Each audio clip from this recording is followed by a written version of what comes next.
सपा नेता स्वामी प्रसाद मौर्य द्वारा रामचरितमानस को लेकर अपमानजनक बयान देने और रविवार को लखनऊ में कुछ लोगों द्वारा रामचरितमानस की प्रति जलाने के बाद मौर्य को लेकर लोगों में आक्रोश कम होने लगा है।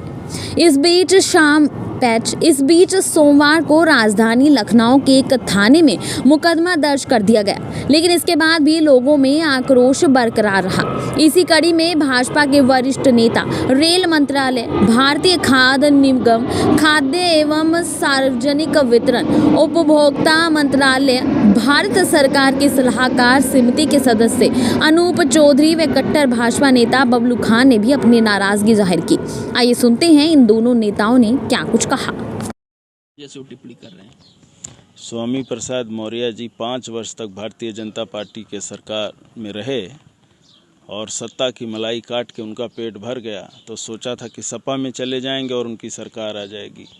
अब वो तो न निगल पा रहे हैं न उगल पा रहे हैं। जिस पार्टी में चले गए उसका कोई अस्तित्व, कोई वजूद नहीं है। न राष्ट्र के प्रति उसकी कोई निष्ठा भावना है, न ही राष्ट्र के नौजवानों के प्रति उसका कोई एजेंडा है। सिर्फ और सिर्फ उनकी पार्टी इतिहास गवाह है कि हमेशा भगवान रामलला के अनुयायियों को, भक्तों को, कार सेवकों को किस नज़रिए से उन लोगों ने देखा है, कैसा व्यवहार उनके प्रति रहा है, सभी जानते, जग जाहिर है। आज स्वामी प्रसाद मौर्य नए नवेले नेता हैं सपा में, तो उनका दिमाग पूर्णतः सठिया गया है। वो समय समय पर इस तरीके का नरगल बातें करते रहते, चाहे हमारे माननीय मुख्यमंत्री श्री योगी आदित्यनाथ जी हों या भारतीय जनता पार्टी के तमाम वरिष्ठ नेताओं के ऊपर वो अभद्र टिप्पणी करते हैं। आज जो उन्होंने टिप्पणी की है ये बेहद निंदनीय है। उन्होंने साधु संतों का अपमान किया है, देश के भगवान रामलला का अपमान किया है, सनातन संस्कृति, सनातन धर्म का अपमान किया है। ऐसे दोगले नेता को मैं कहना चाहूँगा देश भर के नौजवान साथियों से कि आप लोग जहाँ भी ऐसे व्यक्ति की रैली कार्यक्रम हो, आप सभी लोग उसका बहिष्कार करिए। इसको वहाँ से अपना पीठ दिखाकर भागना पड़े। और मुझे पूर्ण विश्वास है इस बार ये जहाँ से भी चुनाव लड़ेगा इसकी जमानत जब्त होगी। ये व्यक्ति टोटल परिवारवाद की राजनीति करता है, अपने लोगों को कहाँ से मजबूत किया जाए उस दिशा में काम करता है। इसको किसी भी धर्म से कोई मतलब नहीं है। रामचरितमानस का जिस तरीके से इसने अपमान किया है, शूद्रों की बात करता है, क्षत्रियों की, ब्राह्मणों की बात करते हैं, शर्म नहीं आती।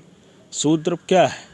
हिंदू जो है सिर्फ अकेला हिंदू क्षत्रिय ब्राह्मण से नहीं है। ब्राह्मण हैं, क्षत्रिय हैं, वैश्य हैं, शूद्र हैं। अगर आप शूद्र को हटा देते हो तो 3 बचते हैं। बिना आप एक दूसरे के पूरक बने समाज को न जोड़ सकते हो, न चल सकते हो। इस तरीके की ओछी राजनीति जो कर रहे हैं स्वामी प्रसाद मौर्य जी, भगवान उनको सद्बुद्धि दे, अन्यथा जमाना, समाज और देश के युवा उन्हें ठीक कर देंगे। स्वामी प्रसाद मौर्य का ही दोष नहीं है। जिस दल में ये राजनीति कर रहे हैं समाजवादी पार्टी ने तो इसका महारथ हासिल किया है कि जो विवादित बयान देगा, जो विभाजन का बात करेगा, जो भड़काऊ बयान देगा, जो देश में नफरत फैलाने की बात करेगा, वही इनके यहाँ बहुत महत्वपूर्ण नेता माना जाता है।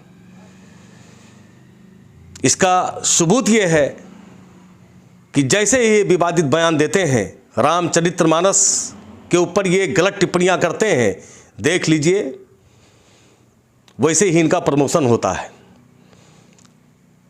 और मैं कहना चाहता हूं स्वामी प्रसाद मौर्य जी से, अभी कुछ दिन पहले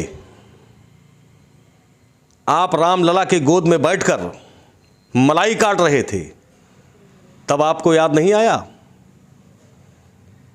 आपको लग रहा था समाजवादी पार्टी पूर्ण बहुमत में आने वाली है, तो आपने तुरंत गुलाटी मारते हुए, पार्टी चेंज करते हुए समाजवादी पार्टी का दामन आपने थामा। और आपको ये पता होना चाहिए जो राम का नहीं वो किसी काम का नहीं। हमेशा समाजवादी पार्टी ने राम मंदिर के खिलाफ जहर उगलकर मुसलमानों को खुश करने का काम किया करता था, तो शायद वो उनकी भूल थी। अब मुस्लिम भी राम को अपना पूर्वज मानता है, तो अब कुछ अलग रास्ता ढूंढिए राम जन्मभूमि, रामचरितमानस पे सवाल अगर खड़ा करेंगे, उसके बारे में अगर गलत टिप्पणियां करेंगे तो इसका सजा आपको भुगतना पड़ेगा। 2024 और 2027 ये दोनों में आप लोगों को सजा भुगतना पड़ेगा। जो आप लोगों ने जहर उगलने का और पूरे उत्तर प्रदेश से लेकर देश में दंगा फैलाने का जो आप लोगों ने ठेका ले रखा है, जिसका महारत आपको हासिल हो चुका है, तो मैं कहना चाहता हूं ये 2024 और 2027 में इसका खामियाजा आपको भुगतना पड़ेगा। मैं बबलू खान, मैं कहना चाहता हूं, इसको डायरी में लिख लीजिए, जमानतें जब्त हो जाएगी आपकी, जमानतें आपकी जब्त हो जाएगी। जो राम का नहीं वो किसी काम का नहीं।